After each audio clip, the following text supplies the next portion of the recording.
Hi friends, welcome to my channel journey with Priyanka. তোমরা সবাই কেমন আছো? নিশ্চয়ই ভালো আছো। আমার আজকের রেসিপি সকালের ব্রেকফাস্ট বা জলখাবার সুজির উপমা। এটি তৈরি করা ভীষণই সহজ আর ভীষণই স্বাস্থ্যকর। এটি দক্ষিণ ভারতের জনপ্রিয় একটি খাবার। আমরা বিভিন্ন ধরনের দেশ বিদেশের খাবার খেয়ে থাকি, ঠিক সেভাবে এই সুজির উপমাও আমরা সকালের জলখাবারের জন্য খুব সহজেই তৈরি করে নিতে পারি। তো চলো দেখে নেওয়া যাক। প্রথমে ফ্রাইং প্যানে দিয়ে দিচ্ছি 1 চা চামচ ঘি। ঘিটা যেহেতু আমি ফ্রিজে রেখেছি তার জন্য শক্ত হয়ে গেছে, সেজন্য ঘিটাকে আমি গলিয়ে নিচ্ছি। দেখো ঘিটা সম্পূর্ণ গলে গেছে। এবার দিয়ে দিচ্ছি এই চায়ের কাপ মেপে 2 কাপ সুজি। আর এই পর্যায়ে গ্যাসের ফ্লেমকে কিন্তু অবশ্যই লোতে রাখতে হবে। তো দেখো সুজিটাকে আমি ঘিয়ের মধ্যে ভালো করে ভেজে নিচ্ছি। আর আমি সুজিটাকে ঘিয়ে ভাজছি, তোমরা চাইলে ড্রাই রোস্টও করে নিতে পারো। সুজি কিন্তু খুব বেশি ডার্ক বা লাল করে ভাজা যাবে না, একটু সাদা সাদা করেই সুজিটাকে ভাজতে হবে। তো দেখো সুজি কিন্তু ভাজা হয়ে গেছে। এবার সুজিটাকে আমি একটা বাটিতে তুলে নিচ্ছি। দেখো সুজি কিন্তু লাল হয়নি, একটু সাদা করে সুজিটাকে ভেজে তুলে নিয়েছি। এবার ওই ফ্রাইং প্যানে আবারও দিয়ে দিলাম 2 চা চামচ সাদা তেল। সাদা তেলের মধ্যে দিয়ে দিয়েছি 1 মুঠো চীনাবাদাম। চীনাবাদামটাকেও প্রথমে একটু ভেজে নিলাম। ভাজা হয়ে গেছে, বাদামগুলোকে তুলে নিচ্ছি। আর ওই তেলের মধ্যে দিয়ে দিচ্ছি 10-12টা কাজু বাদাম। কাজু বাদামটাকেও একটু ভেজে নিচ্ছি। কাজু বাদামকেও খুব বেশি ভাজার দরকার নেই, হালকা একটু ভেজে তুলে নিলেই হবে। তো দেখো আমার কাজু বাদামগুলো ভাজা হয়ে গেছে, বাদামগুলোকে তুলে নিয়েছি। আবারও ওই ফ্রাইং প্যানে দিয়ে দিলাম 2 চা চামচ সাদা তেল। এবার ফোড়নে দিচ্ছি 1/4 টিস্পুন গোটা জিরে, দিচ্ছি 1/4 টিস্পুন গোটা সর্ষে, আর দিচ্ছি সামান্য ছোলার ডাল, আর দিলাম সামান্য বিউলির ডাল বা মাসকলার ডাল। আমি এই গোটা মশলাগুলোকে প্রথমে একটু ভেজে নিচ্ছি, আর গ্যাসের ফ্লেমটাকে অবশ্যই লোতে রাখতে হবে।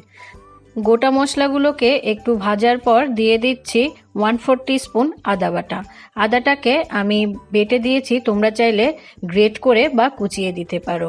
আর দিলাম 9 থেকে 10টা কারি পাতা। দিচ্ছি মিডিয়াম সাইজের একটা পেঁয়াজ কুচো, 4-5টা কাঁচা লঙ্কা কুচো, সামান্য একটু ভেজে নিলাম। দিচ্ছি পরিমাণ মতো স্বাদ অনুযায়ী নুন, আর দিচ্ছি একটা গাজর কিউব করে কেটে। সব মশলার সাথে গাজরটাকে কিছুক্ষণ ভেজে নেব। গাজরটাকে যদি প্রথমে একটু ভেজে নেওয়া হয় তাহলে গাজর কিন্তু খুব সহজেই সেদ্ধ হয়ে যাবে। কিছুক্ষণ ভেজে নেওয়ার পর দিয়ে দিলাম 1/2 কাপ কড়াইশুঁটি। কড়াইশুঁটিটাকেও সব মশলার সাথে একটু ভেজে নিচ্ছি। কিছুক্ষণ ভেজে নেওয়ার পর দিয়ে দিচ্ছি ভেজে রাখা সুজি। গ্যাসের ফ্লেম মিডিয়াম রেখে সুজিটাকে সব মশলার সাথে এভাবে মিশিয়ে মিশিয়ে 4-5 মিনিট একটু ভেজে নিচ্ছি।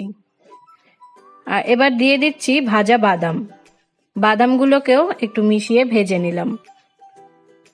এই চায়ের কাপ মেপে আমি 2 কাপ সুজি নিয়েছিলাম, আর এই চায়ের কাপ মেপে 2 কাপ সুজির জন্য দিয়ে দিচ্ছি 4 কাপ জল।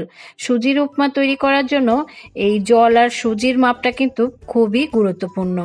জল দিলে কিন্তু সুজি খুব তাড়াতাড়ি জল টেনে নেয় বা সুপ করে নেয়। তো দেখো জল দিয়ে সব সুজি আর সবজিটাকে ভালো করে একটু মিশিয়ে দিয়েছি। এবার গ্যাসের ফ্লেম লো রেখে ঢেকে সেদ্ধ হতে দেব 4 থেকে 5 মিনিট। 5 মিনিট পর ঢাকাটা তুলে নিলাম। তো দেখো জল কিন্তু পুরোই সুজি টেনে নিয়েছে বা সুপ করে নিয়েছে। এবার এভাবে স্প্যাটুলা বা হাতা দিয়ে একটু নেড়ে দিয়েছি। দিয়ে দিচ্ছি পরিমাণ মতো একটু মিষ্টি। আমি এখানে 1 চা চামচ মিষ্টি দিয়েছি, তোমরা চাইলে তোমাদের স্বাদ অনুযায়ী আরও বাড়িয়েও দিতে পারো বা কমিয়েও দিতে পারো। আর সব শেষে দিয়ে দিলাম 1 মুঠো ধনেপাতা কুচো। ধনেপাতা কুচো দিয়ে সব সুজির সাথে ভালো করে মিশিয়ে দিয়েছি।